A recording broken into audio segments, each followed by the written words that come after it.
Hello friends, welcome everyone to our channel let's study together. So आज हमारा practice set number 7 है। इससे पहले ऑलरेडी हम प्रैक्टिस 6 कर चुके हैं। अगर आप लोग वो वीडियोस नहीं देखे होंगे तो प्लीज़ एक बार प्लेलिस्ट में जाके देख लीजिएगा। आने वाले 2025 में जो तेलंगाना स्टेट एग्ज़ाम्स आएगा उसमें आप लोगों को ज़रूर हेल्प होगा। जैसे कि आप सब लोगों को पता है, हम तेलंगाना स्टेट के प्रीवियस ईयर में जो question answer important question answer बार बार पूछे गए हैं वो क्वेश्चन आंसर को डिस्कस करते हुए आ रहे हैं। आज हमारे प्रैक्टिस सेट नंबर 7 है। ओके, जैसे कि आप देख सकते हो मैं कुछ फिर से इम्पोर्टेंट क्वेश्चन आंसर्स को लेके आ गई हूँ। ओके, स्टार्ट करते हैं आज का क्लास। अगर आप लोगों को मेरे वीडियोस मेरे क्लासेस अच्छा लगा तो please like share and subscribe ज़रूर कीजिए। ओके, स्टार्ट करते हैं आज के क्लास। हमारा फर्स्ट क्वेश्चन आंसर क्या है? One among the following is not a service sectors activity. Milk vending, mining extractions, garden watchman, vegetable selling. Which one is correct answer over here? Yes, our correct answer is, anyone know? Correct answer is option number B. What is this? Mining extractions. You see, there are 3 types of sectors. What are they? Primary, secondary and tertiary. Primary sectors, which sector which comes under natural, जैसे कि हम direct nature से connect होते हैं। Secondary क्या है? उसको modify करते हैं, उसको मैन्युफैक्चर करते हैं। एंड टर्शरी सेक्टर्स क्या है? यस, टर्शरी सेक्टर्स क्या है? जो लोगों को सर्विस प्रोवाइड करते हैं उसे हम टर्शरी सेक्टर कहते हैं। Okay, primary, secondary, tertiary sectors. जैसे कि प्राइमरी के अंदर agriculture, dairy, fishing, forestry. As usual secondary sectors comes under manufacturing industry. Examples, manufacture जो हम मॉडिफाई करते हैं उसे हम सेकेंडरी सेक्टर्स में रखते हैं। And next one is what? Tertiary sectors, जो दूसरे लोगों को, पब्लिक को सर्विस प्रोवाइड करते हैं उसे हम सर्विस सेक्टर्स कहते हैं। Is that clear all of you? Next come to our point. So our first option is option number B, correct over here. Is that clear all of you? Not a service sectors. Vending milk is also a service sectors. Gardening service दे रहे हैं. Vegetable sellings, लोगों को vegetables provide कर रहे हैं. This also comes under a service sectors. But mining is comes under a primary sectors. So our options is number B. Next, come to second question. Megasthenes and Greek king was in the court of which ruler? Bindusara. Which ruler? Bindusara, Chandragupta Maurya, Ashoka. Yeah, sorry, this one is Bimbisara and D is Bindusara. Which ruler? Megasthenes किसके दरबार में आए थे? ये कहाँ से आए थे? ग्रीक किंग, ग्रीक से आए थे। चंद्रगुप्त मौर्य के दरबार में मेगास्थनीज आया था। ओके, और option is number B. Second का आंसर क्या रहेगा? बी। ओके, चंद्रगुप्त मौर्य के एम्पायर में आया था। कौन? Megasthenes. Megasthenes was a Greek emperor. He was come to Chandragupta Maurya ruler. Okay, our option is number B. जैसे कि देख सकते हैं, he is Megasthenes. Okay, was the first emperor to describe a ancient India. Book is Indica. Yes, ये question भी हम लोगों को पूछते हैं। मेगास्थनीज के बुक का नाम क्या है? Indica. Okay, this is also important point for us. What is the book of Megasthenes? ऐसा करके क्वेश्चन भी पूछ सकते हैं। So you must remember this. Megasthenes book name is Indica. Okay, next come to third question. In This inscription had provided the details of the way in Sabha was organized during Cholas. Cholas के regions में कौन से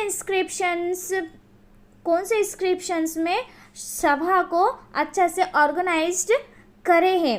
कौन सा option is Uttar Meru inscription, Allahabad, Junagadh, Nashik. Which one is correct answer over here? Option is number A. Third option, number A. What is this? Uttar Meru inscription. Uttar Meru inscription is provide the details of the way of Sabha organized in Cholas. Cholas के regions में जो सभा के बारे में बताया गया है वो उत्तर मेरे इंस्क्रिप्शंस में अच्छा से डिटेल एक्सप्लेनेशंस है. तो पहले हम देखेंगे सभा किसे कहते हैं. Okay, come here, see meaning of sabha. Sabha was a village assembly in the Chola empire.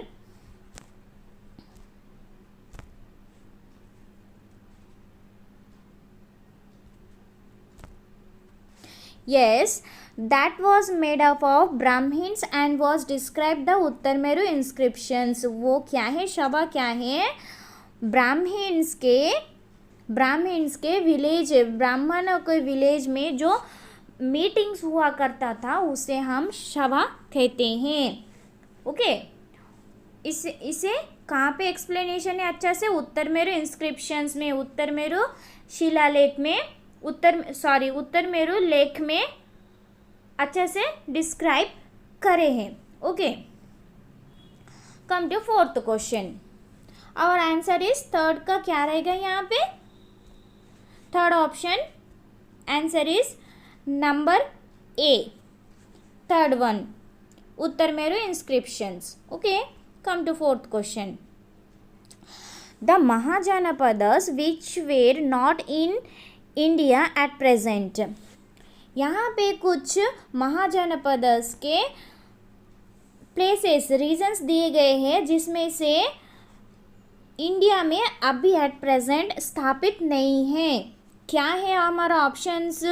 Magadha, अंगा, वास्ता, कोशला, कंबोजा, गांधारा, मगधा, अस्मका. क्या है? कौन सा ऑप्शन है यहाँ पे? फोर्थ का क्या रहेगा? कंबोजा एंड गांधारा. फोर्थ का क्या रहेगा? Number C. कैसे? हम इसे एक्सप्लेन करने के लिए एक मैप को ऑब्जर्व करेंगे. Okay, see here all of you. जैसे कि हमारा फर्स्ट ऑप्शंस क्या है? मगधा एंड अंगा. कहाँ है? मैप को जूम करके देखेंगे हम. मगधा एंड अंगा. यस, यहाँ पे हम देख सकते हैं, यहाँ पे लास्ट में देख सकते हैं मगधा.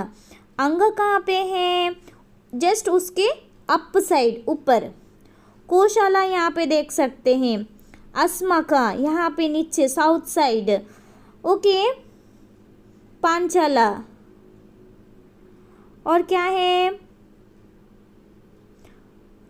काशी. तो ये पूरे ऑप्शंस इंडिया में अभी प्रेजेंट है, लेकिन गांधारा और कंबोजा अभी पाकिस्तान के एरिया में आ गए हैं, अभी एट प्रेजेंट इंडिया में नहीं है. कौन सा? कंबोजा और Gandhara. Is that clear all of you? इससे पहले 16 बड़े बड़े महाजनपदस थे. वो जनपदस के कुछ रीजन्स थे इम्पोर्टेंट. 16 पद में डिवाइडेड था. तो वो पद में से कौन सा पद अभी एट प्रेजेंट पाकिस्तान में चले गए, हमारे इंडिया में नहीं है? तो हमारा आंसर क्या रहेगा यहाँ पे? Kamboja and Gandhara. Is it clear all of you? So our option is fourth one C, Kamboja and Gandhara. Come to fifth question. In 1789, the government of United States of America adopted a republic constitution, which means what? कौन सा Republic constitutions adopt करे थे? कौन? United State of America. कब? इन 1789. So options क्या है यहाँ पे?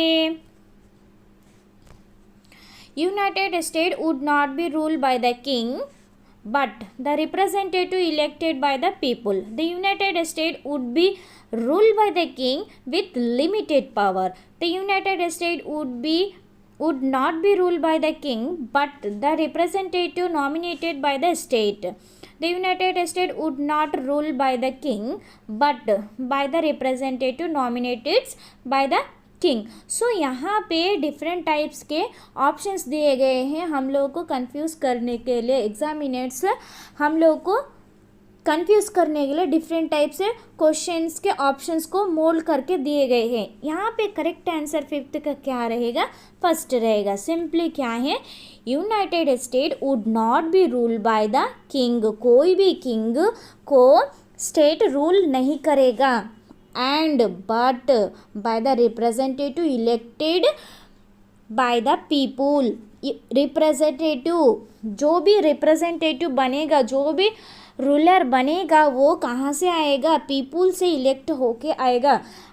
जैसे कि वोटिंग के थ्रू रिप्रेजेंटेटिव नॉमिनेट होके आएगा. उसे कोई किंग, कोई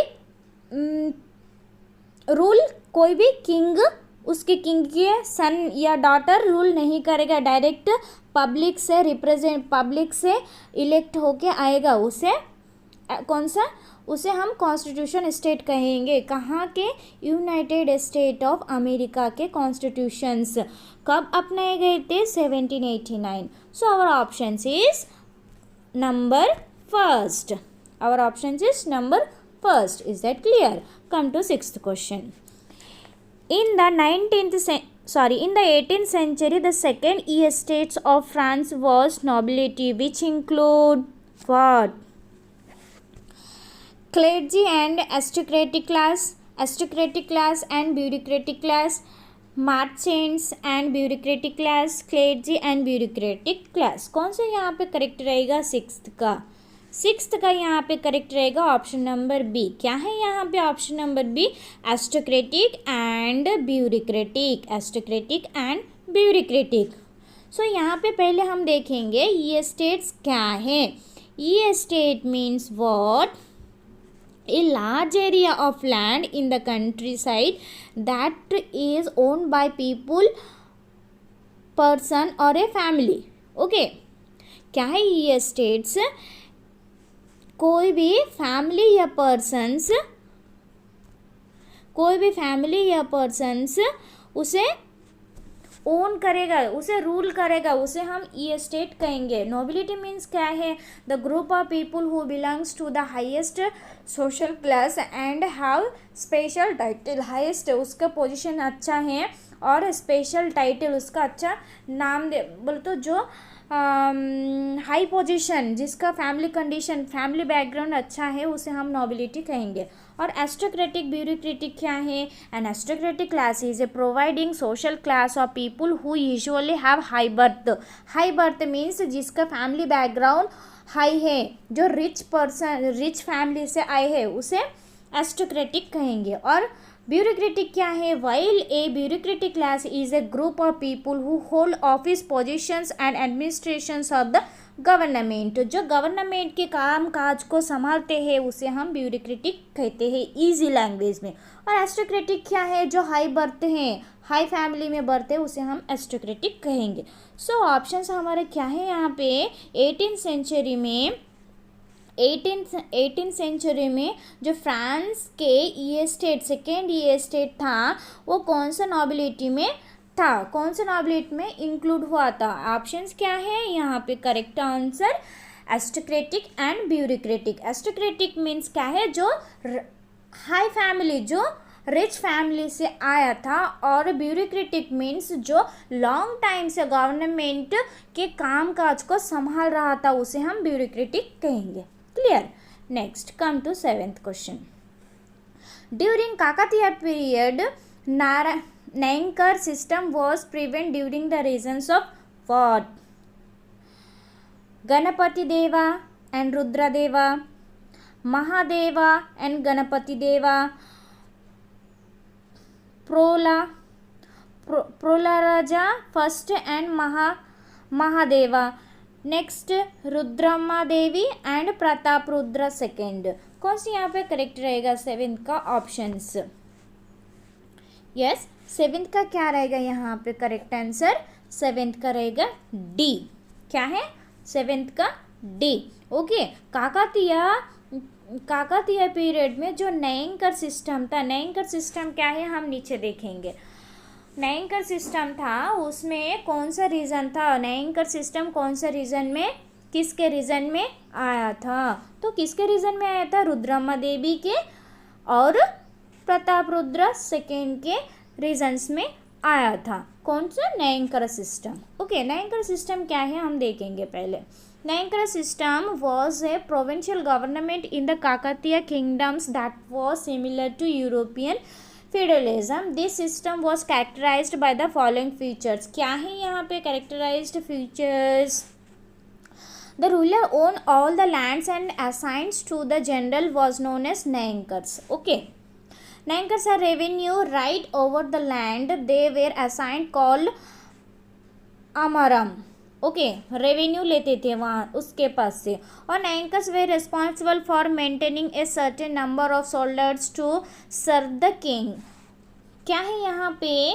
नयंकर मीन्स एक पर्सन से जो पूरे लैंड को संभालता, पूरे लैंड को ओन करता था, पूरे लैंड को देखभाल करता था, एक जमींदार टाइप। नायक, नायक बोलते हैं जैसे हम। सो नायक वर्ड से नयंकरा वर्ड्स आया है। नायक मीन्स जनरली हम सीनियर हीरोज, नायक को हम हीरोज के रूप में देख सकते। तो एज यूजुअल यहाँ पे Nayankar means head of the sum of societies, head person, उसे हम नयंकर कहेंगे। उसके पास बहुत सारा लैंड रहेगा और वो लैंड को रेवेन्यू मीन्स टैक्स कलेक्ट करेगा, उसे क्या कहेंगे हम? अमाराम्स कहेंगे। और उसके पास कुछ शोल्डर्स, कुछ सैनिक भी रहते हैं किंग के देखभाल करने के लिए, किंग को प्रोटेक्ट करने के लिए। ओके, सो इसके ये किसके सिमिलर है? यूरोपियन फ्यूडलिज्म से थोड़ा बहुत सिमिलर से। क्या है? नयंकर सिस्टम। ओके, सो नयंकर सिस्टम कहाँ पे? ये देखिए यहाँ पे है काकतीय किंगडम्स, यहाँ पे है काकतीय किंगडम्स। ओके, यहाँ पे नयंकर सिस्टम स्टार्ट हुआ था। Is that clear this point? So our option is 7th का क्या रहेगा यहाँ पे? रुद्रम्मा देवी और प्रताप रुद्र सेकेंड के रीजन्स में नयंकर सिस्टम स्टार्ट हुआ था काकतीय पीरियड में। Come to 8th question. As per the enactment of this act, any person who was suspected by the police of being a terrorist could be arrested and kept in prisons without any trials. Yes, sorry for the disturbance, friends. तो हम यहाँ पे क्या देख रहे थे? As per the enactment of this act, कौन सा एक्ट के तहत कोई भी पुलिस वाला आके किसी भी पर्सन को जेल में डाल देता था, वो कौन सा एक्ट है? The Rowlatt act is 1919, regulation act 1773, Charles law act 1794, Minto Morley reforms 1909। कौन सा एक्ट यहाँ पे करेक्ट रहेगा? Yes, our option is first. 8th का फर्स्ट ऑप्शन होगा। क्या है? Rowlatt act. रॉलेट एक्ट के एक्सप्लेनेशंस क्या है देखेंगे। Rowlatt act was passed by the British government to increase their grip on the power over the common folk. This law was passed in March 1990 by the Imperial Legislative Council, which gave them the power to arrest any person without any trial. कौन से भी person को किसी भी trial के बिना कोई मुकदमे के बिना उसे अरेस्ट कर लिया जाता था। अगर वो लोग को कुछ डाउट रहे तो भी गवर्नमेंट के अगेंस्ट अगर कोई तो भी गए तो उसे पुलिस अरेस्ट करके जेल में डाल देता था, उसे हम रॉलेट एक्ट कहते हैं। महात्मा गांधी इसे काला कानून भी कहा था। ओके, सो हमारे आंसर्स के यहाँ पे कौन सा करेक्ट रहेगा? ऑप्शन नंबर फर्स्ट, 8th का option number first. Is it clear? Next come to 9th question. In March 1946 the British cabinet sent a 3 members missions to New Delhi to examine the demand of what? To suggest a suitable economic framework for the economic development, to suggest the demand of separate Pakistan, and to suggest a suitable political framework for a free India, to suggest that separate Bangladesh, to request the Indian National Congress to provide support for solving the issue of separate Pakistan। कौन सा किस जो 3 members को new Delhi से भेजा गया था British cabinet से 1946 में, किसके लिए भेजा गया था मीटिंग में? कौन सा मिशन? यस, 9th का ऑप्शन क्या रहेगा? बी रहेगा। क्या है यहाँ पे 9th का B option? To suggest the demand of separate of Pakistan and to suggest the suitable political framework for free India. हमारे आज़ाद इंडिया को अच्छा सा पॉलिटिकल फ्रेमवर्क, अच्छा सा पॉलिटिकल पार्टीज बनाना और पाकिस्तान को सेपरेट करने के लिए 3 मेंबर्स को भेजा गया था न्यू दिल्ली से। ओके, कब? 1946 में। नेक्स्ट, सो 1946 मिशंस क्या है? The British cabinet sent a 3 missions to Delhi to examines the demand of Pakistan and to suggest political framework for free India. Okay, come to 10th questions. This was considered as the currency of Hyderabad state. Hyderabad state, इससे पहले Hyderabad state के कौन सा currency था? बेसन श्री अहिता, गजा केसरी, ओस्मानिया सिक्का या दिनरास रुपका? कौन सा यहाँ पे करेक्ट रहेगा? 10th का क्या है करेक्ट आंसर यहाँ पे? Option number C. 10th का करेक्ट आंसर क्या है? ऑप्शन नंबर सी, ओस्मानिया सिक्का। हैदराबाद के करेंसी इससे पहले कौन सा था? Osmania sikka. Is that clear all of you? Next come to the explanation. Osmania sikka also known as Hyderabadi रूपी। इसे हम ओस्मानिया सिक्का को और किस नाम से जानते हैं? हैदराबादी रूपी। Was the currency of Hyderabad state from 1918 to 1959. It was the only currency of an Indian princely state and only one where the ruler was allowed to issue the currency. पहले हमारे इंडियन स्टेट के first princely state में ये rupees adopt किया था और first ruler यहाँ पे इशू किया था। ओके, कौन सा वो रुपीस का नाम क्या है? ओस्मानिया सिक्का। इसे हम क्या कहते हैं? हैदराबादी रूपी भी कहते हैं। तो यहाँ पे हमारा करेक्ट आंसर 10th का क्या रहेगा? Option number C. 10th का correct answer is option number C, Osmania sikka. Okay, सो ये था हमारे आज का कुछ इम्पॉर्टेंट क्वेश्चन आंसर। कल फिर से हम कुछ इम्पॉर्टेंट क्वेश्चन आंसर्स को लेके आएंगे। ओके फ्रेंड्स, अगर आप लोगों को ये वीडियोस अच्छा लगे तो please like, share and subscribe जरूर कीजिए। Thank you.